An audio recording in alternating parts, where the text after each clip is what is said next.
Welcome back to the Hardcore series. This episode I'm going to finally get back to doing some clue scroll because I'm like 5 fortunate components away from being able to make my second Essence of Finality.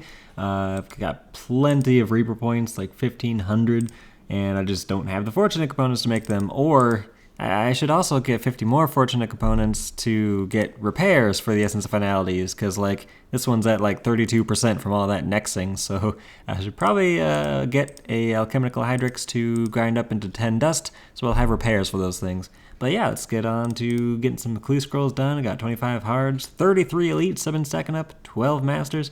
Let's get them all done. I've made some upgrades to my clue scroll preset, so I've got the Dungeoneering cape. Grace of the Elves has a secondary portal to Overgrown Idols, which is going to be awesome, especially since I don't have the Witch Doctor mask, because I can't be bothered with doing Jadinko stuff. So that's a good teleport to get at least close to that. Hey, that must be my first actually useful item from Raksha, Blast Diffusion Boots! It feels good to be able to actually get these from Raksha instead of the grind that you used to require to do with Vile Blooms. That's a big relief. That's going to be actually really useful for like Telos and I mean Mage in general. Just go ahead and wear them for a second so that it degrades, so that the placeholder in the bank actually is its placeholder. So there we go. Big thing to get on the Mage setup. It's awesome. Let's just check the kill count, because why not? No, not rune metrics.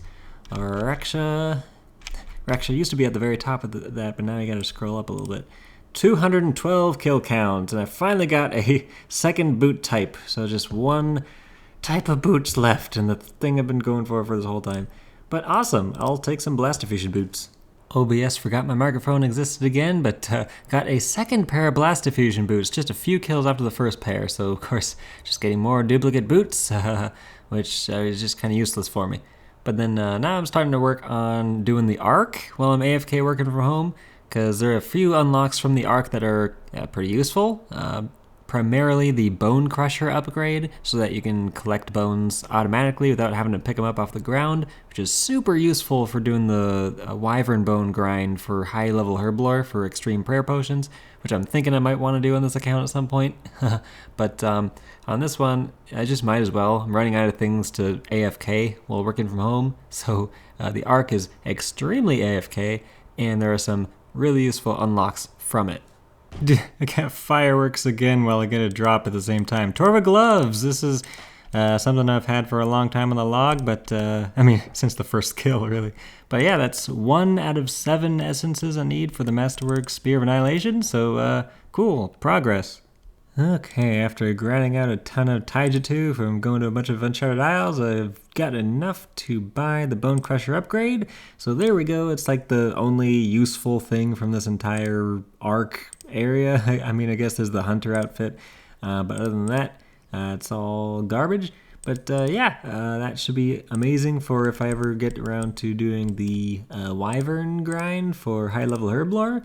Nowhere near it yet, but now I gotta figure out something else to AFK, so we'll figure out what that is coming soon. So I wanted a Scimitops egg, and I got back-to-back Dragon Mattox instead.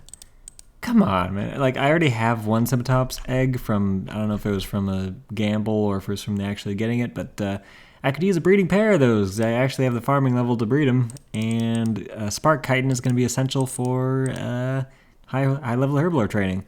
Now, I always forget that you need refined components for making alchemical hydrixes and onyxes, so it's like, you always forget about that one thing that you gotta make the stuff for.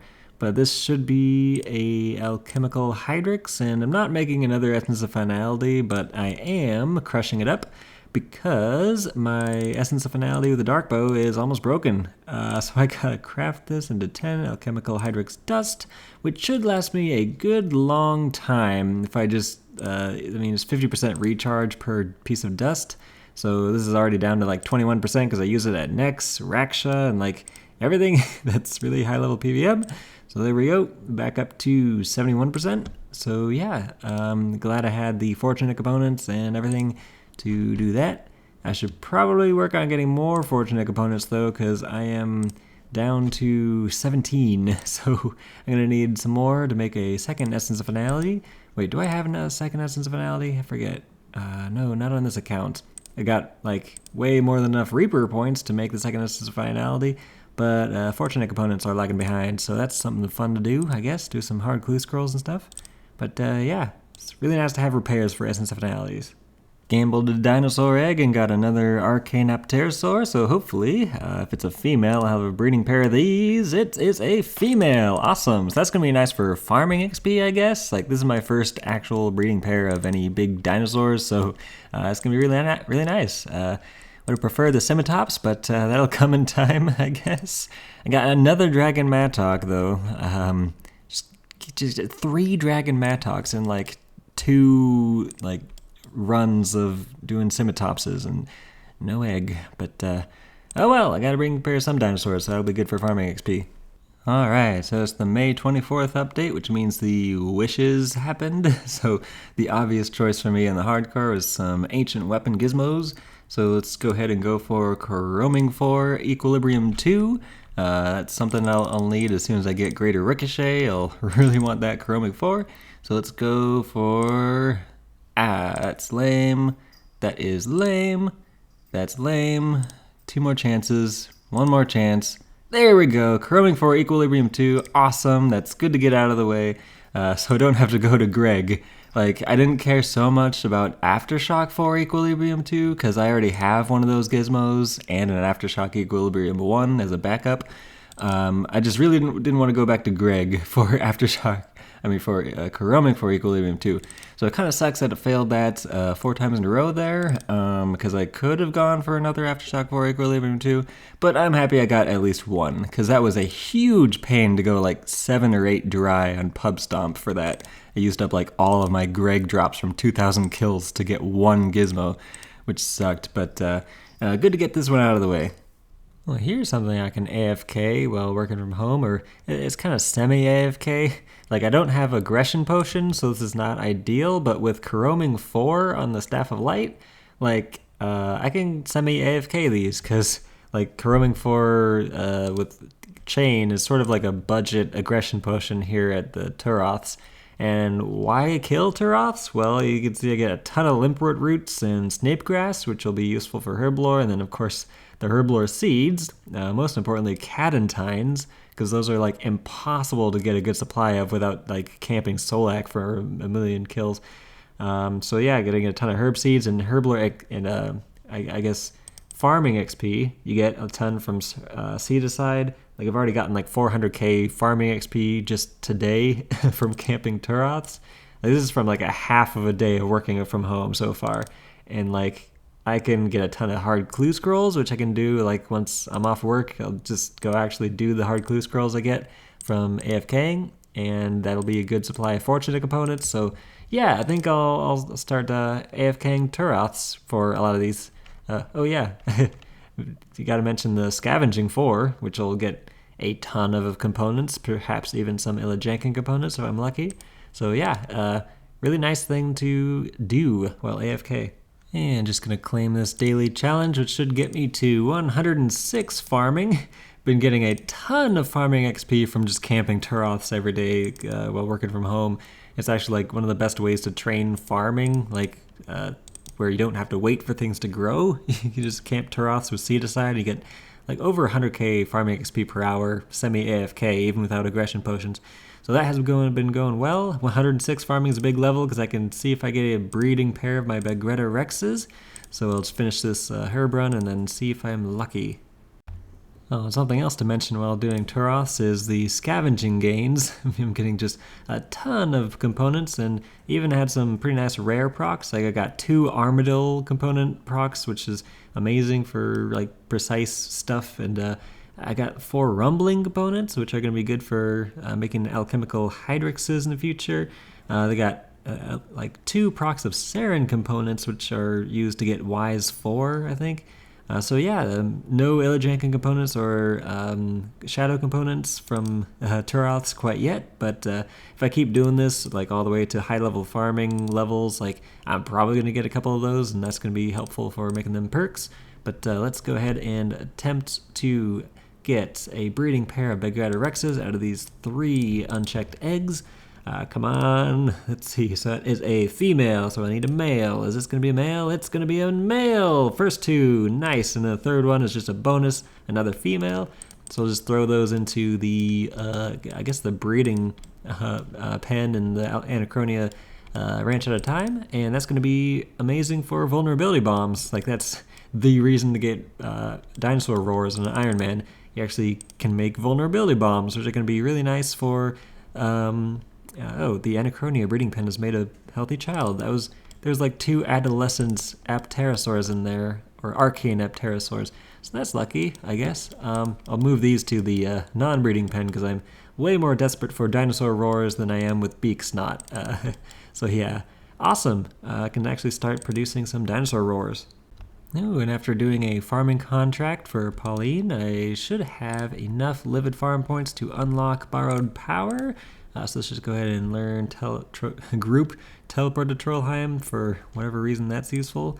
And then borrowed power. So there we go, and I should get a broadcast for unlocking all spells on livid farm. So there we go, that's livid farm done without doing a single actual action here at livid farm. And oh, apparently that unlocks the 15,000 rune score Zez pet. Huh, I didn't realize I had that much rune score in this account. Cool? Sweet, so livid farm done, I guess.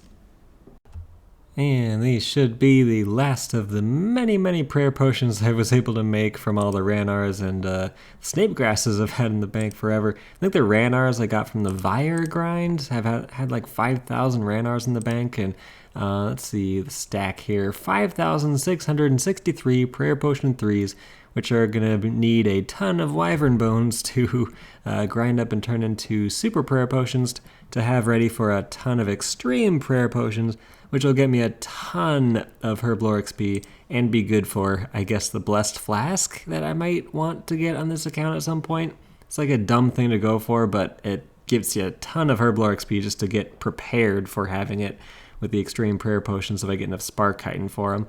But yeah, I just gotta keep figuring out potions to make to get a bunch of Herb XP, because I'm not doing my dailies and weeklies like I should to get my Herblore XP up.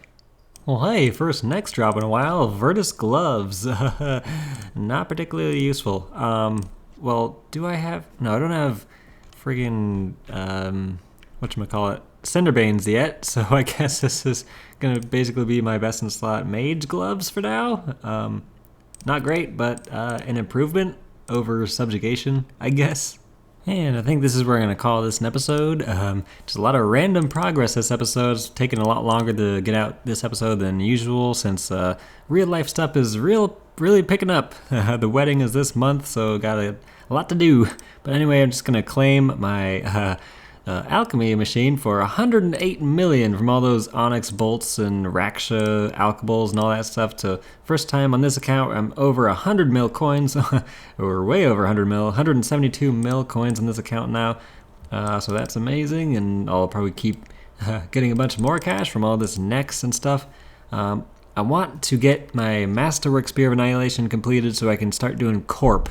Because Corp is going to give me the white berries that I'm desperately needing to finish like overload production, and I don't want to pick them up all the time from just picking it up from the tier 1 spawn, which is really annoying.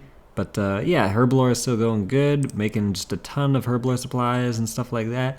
Just trying to get my Herblore up at 105 at the moment, so I can make like Vuln Bombs and Vitality Potions, but I don't want to make too many of those until I actually get the +2 improved recipes, because that'll save a lot of dinosaur roars and things like that in the long run. And then I can really produce those at efficient rates and get a ton of Herblore XP there as well. So yeah, see you next time for probably more Nexing, more Raksha, and just general progress on the hardcore.